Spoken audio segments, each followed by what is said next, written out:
The fire spat and flickered in the cold darkness. A bunch of college students sat gathered on logs around it, teasing each other and making bets on who'd get drunk the fastest. The guys laughed into the night while clutching their beers. The girls with them either joined in or tried to ignore them while conversing in their own isolated world. Daniel, who hadn't even cracked open his cold one, looked at the woods behind him. He was the only one not involved in the drunken revelry. "Yo, Danny!" a well-built guy called from across the fire. "You don't gotta bear watch until we're asleep." He laughed and waved his arms around at the dark woods. Daniel didn't respond. He was too fixated on the shadows of the trees. "You high or something?" Another guy with his arm around his girlfriend chuckled. "Why don't you share some with us?" Daniel groaned. "I have better things to do than rot away my brains." He turned back and eyed the crowd. The big guy tossed his empty can and hit Daniel in the forehead. Dan didn't bother to react. He wasn't about to get even more of a rise out of anyone twice his size. "Besides," he said, barely loud enough for everyone to hear, "I need a level head for what's coming tonight." "I smell a shitty campfire story coming up," one of the girls mocked him, drawing out more laughter from everyone else. "If that's what you want." Dan put his beer down beside the log he sat on and leaned forward into the fire. 70 years ago, there was once a cabin that stood proud at the edge of the lake. A woodcutter and his 2 children lived there. Day after day, he would cut down trees to make their home bigger and better.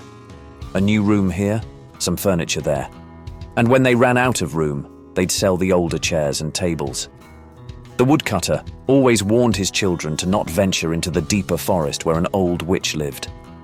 But one day they didn't listen, and they ran into the woods to play.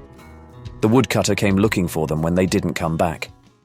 He spent days searching the forest, only to find his daughter's dead body tied to a tree. His son was nowhere to be seen. Now his soul wanders the woods, searching forever for his lost son. He kills anyone he finds as revenge for his daughter. "Bro, that shit is weak!" A guy tossed his empty can into the fire. "My 7-year-old cousin could tell a better ghost story than that." "Yeah, stick to looking at the trees, loser." A girl laughed. Dan shot a frustrated glare at the crowd. "Don't say I didn't warn you." He turned back to face the dark forest.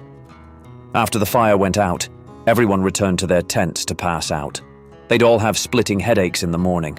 Everyone except Daniel. One by one, the flashlights inside the others' tents winked out. Then, Daniel stepped up to the smoldering fire pit and stared into the dark woods. "You can come out now." Heavy footsteps echoed in the underbrush, slowly approaching from the darkness. A hulking figure with silver hair obscuring his face emerged from the tree line. He had a large axe slung over his shoulder, his body reeked of death and his flesh hung open off exposed bones. He walked past Daniel, who grinned in silence. The beast tore apart the tents one by one, cleaving the screaming victims like firewood. The carnage was quick, and those who tried to run were chased into the darkness. None of them would leave the camp that night. When the screaming stopped, the beast returned to Daniel. It didn't matter if the story he told was good or not. The idiots would find a way to mock him anyway. He always got the last laugh. The woodcutter's son had met the witch in the woods. She taught him a bit of dark magic and said that, in exchange for a life or two, his would last forever. As an added bonus, he could command one whose life was already lost. Being the greedy young man he was, Dan took her up on the offer. He started by killing his sister, who he reanimated to deal with their father. The big, strong woodcutter would make a much more effective weapon. Dan smiled as he walked with his deceased father following close behind. He would have to find a new source of people soon. The lives of squirrels and deer did not do much to sustain his longevity. Besides, the screams just weren't the same.